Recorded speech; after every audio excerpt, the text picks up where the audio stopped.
Hi everyone, welcome to my channel cooking with পেখম। আশা করছি আপনারা সবাই ভালো আছেন আর সুস্থই আছেন। আজ আমি তেলে ভেজে বাটা মশলায় বিশেষ এক ধরনের কই মাছ রেসিপি তৈরি করব। তো চলুন দেখে নেওয়া যাক। এর জন্য এখানে নিয়েছি 4 পিস কই মাছ। কই মাছগুলো আমি আঁশ ছাড়িয়ে কেটে ভালো করে ধুয়ে জল ঝরিয়ে নিয়েছি। এছাড়াও নিয়েছি মিডিয়াম সাইজের একটা পেঁয়াজ এইভাবে বাটা। একই সাথে নিয়েছি মিডিয়াম সাইজের একটা টমেটো এভাবে পেস্ট করা অর্থাৎ বাটা। নিয়েছি সর্ষে হাফ চা চামচ। একই সাথে নিয়েছি ধনে হাফ চা চামচ,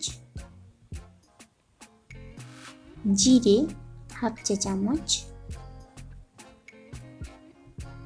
এখানে নিয়েছি একটা শুকনো লঙ্কা ও দারচিনির টুকরো একটা। এছাড়াও নিয়েছি মৌরি হাফ চা চামচ আর এলাচ 3 পিস। এখানে গোলমরিচ নিয়েছি 6টার মতো। এছাড়া আদা নিয়েছি, দেখুন এইভাবে 2 টুকরো আদা। একই সাথে নিয়েছি রসুন এখানে এই 5 কোয়া নিয়েছি। এরপর ওই মাছের মধ্যে পরিমাণ মতো লবণ দিয়ে দিচ্ছি। একই সাথে দিচ্ছি পরিমাণ মতো হলুদ গুঁড়ো। লবণ আর হলুদ গুঁড়ো দিয়ে মাছটা খুব ভালো করে মিশিয়ে নিচ্ছি। এখানে চাইলে আপনারা হালকা করে লঙ্কা গুঁড়ো ইউজ করতে পারেন। এভাবে হাত দিয়ে খুব ভালো করে কই মাছগুলো মিশিয়ে নেব।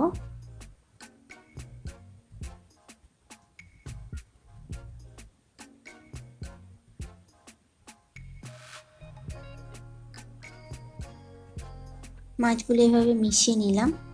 ওভেনে প্যান বসিয়ে দিচ্ছি সরষের তেল 1 চা চামচ। ওই তেলের মধ্যে মশলাগুলো একসাথে দিয়ে দিচ্ছি।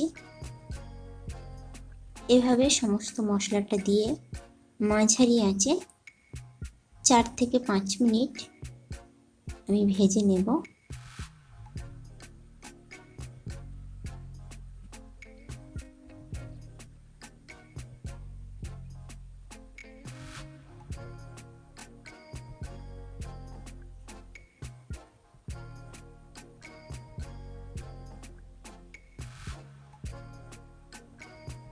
এভাবে ভেজে কালারটা চেঞ্জ হয়ে গেলে আর সুন্দর গন্ধ বেরোতে শুরু করলে আমি নামিয়ে বেটে নেব।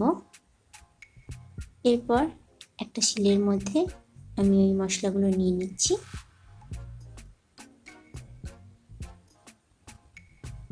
এভাবে মশলাটা নিয়ে নিলাম। নিয়ে এর মধ্যে সামান্য জল দিয়ে বেটে নিতে হবে। আপনাদের যদি হাতের কাছে মিক্সি থাকে তাহলে মিক্সিতেও পেস্ট করে নিতে পারেন। আমি এখানে শিলনোড়াতে ভালো করে বেটে নিচ্ছি।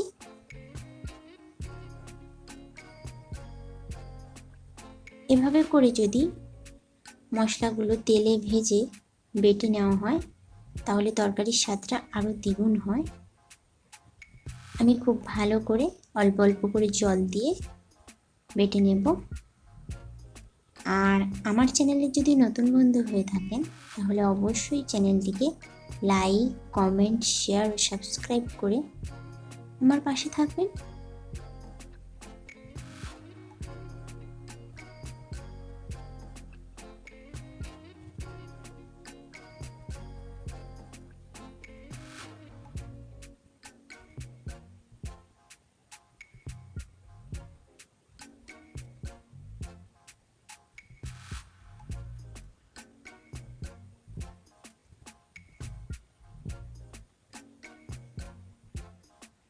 দেখুন এভাবে করে মশলাটা বেটে নিলাম। ওভেনে কড়াই বসিয়ে দিচ্ছি সাদা তেল।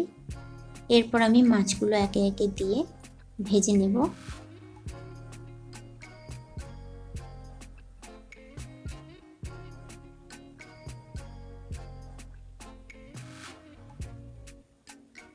মাছগুলো এইভাবে দিয়ে উল্টে পাল্টে খুব ভালো করে ভেজে নিতে হবে। এখানে দেখুন আমি উল্টে পাল্টে মাছগুলো ভেজে নিয়েছি। এরপর তুলে নিচ্ছি অন্য একটা পাত্রে।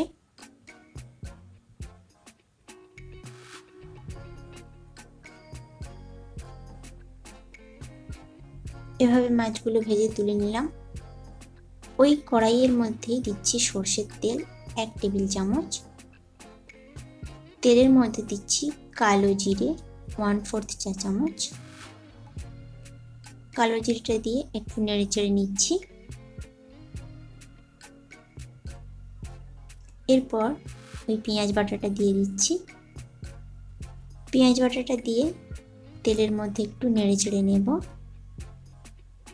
আর মাছ ভাজার পর যে তেলটা ছিল সে তেলটা আমি অন্য একটা পাত্রে ঢেলে নিয়েছিলাম। ওই তেলটা আমি দিইনি, আমি আলাদাভাবে সর্ষের তেল দিয়েছি। এভাবে পেঁয়াজটা একটু নেড়েচেড়ে নিয়ে দিচ্ছি টমেটো বাটা। টমেটো বাটাটা দিয়ে আরও 2-3 মিনিট নেড়েচেড়ে নেব।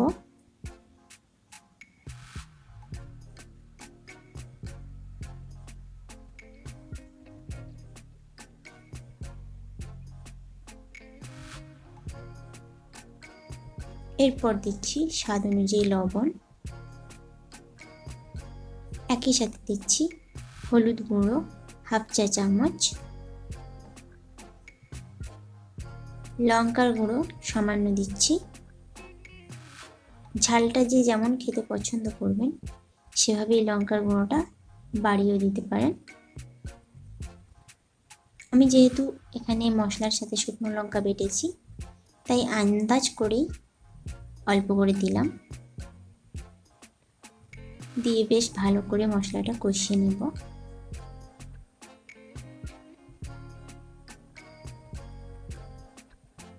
এরপর ওর মধ্যে ওই বেটে রাখা মশলাটা দিয়ে দিচ্ছি, অর্থাৎ তেলে ভেজে বেটে নেওয়া মশলাটা। মশলার মধ্যে সামান্য জল দিয়ে এভাবে গুলিয়ে দিয়ে দিলাম।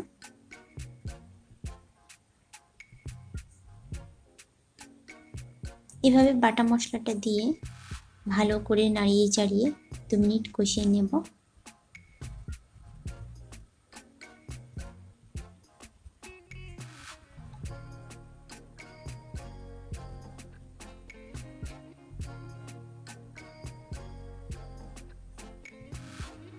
এরপর আরও 1 বাটি জল দিয়ে দিচ্ছি।